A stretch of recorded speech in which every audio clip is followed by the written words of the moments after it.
Welcome to this short video that explains how enterprise investment schemes can work for private investors in the UK to save them tax and reduce the risk of investing in startup businesses.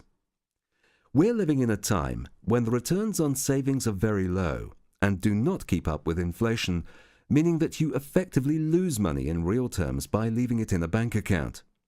And in today's turbulent economic times, in which a number of large financial institutions and governments have failed, no financial institution is immune from financial distress, so putting your money in a bank is not as safe an investment as it used to be. At the same time, many small businesses are finding it very difficult to raise the money they need to grow their business from retail banks, who are lending less in response to the tough economic times, and it is also notoriously difficult for new businesses to find private investors because of the risk inherent in all startup companies that most investors are unable or unwilling to take. To bridge this gap between investors who have capital and businesses that need it,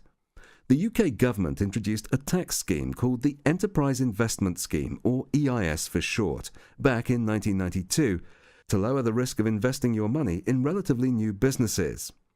Investing in a business that is an EIS significantly lowers your investment risk by giving you a tax rebate of 30% on your investment.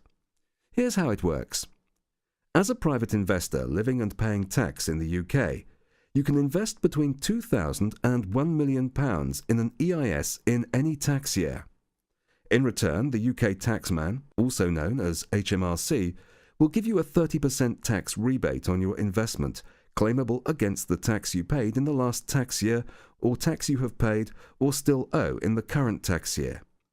This effectively transfers 30% of the risk inherent in the investment to the UK government. If the company succeeds and you make a profit on the sale of your shares, then you're also exempt from capital gains tax on that profit. And if you have a capital gains tax or inheritance tax liability to pay in the current or next tax year, or have paid any of these taxes in the last 3 or 2 years respectively, you can claw back or defer tax equivalent to 28% of the capital you have invested in the EIS business, effectively transferring 58% of your investment risk to the UK government. And if the company fails, you can also offset your loss against your income tax, giving you another 28% of tax relief if your marginal tax rate is 40%. In short, by offering these generous tax incentives to investors in companies that qualify as EISs, the UK government is taking a lot of the sting out of an investment that goes wrong and improving the return on an investment that works, making it much easier for private investors to invest in these companies. There are restrictions on the types of businesses that will qualify investors in them for EIS tax relief. The maximum shareholding you can have in the company is 30%. The company must be unquoted, have fewer than 250 employees, and gross assets up to a maximum of £5 million at the point of investment.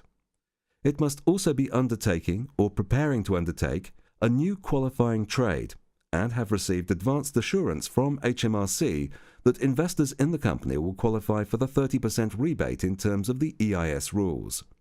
The company can also only receive a maximum of £5 million from investors in order for them to qualify for the EIS rebate. But if you are a private investor looking for a way to reduce your investment risk and save tax at the same time, investing in an EIS is undoubtedly one of the most interesting and potentially profitable investment opportunities on offer in the UK.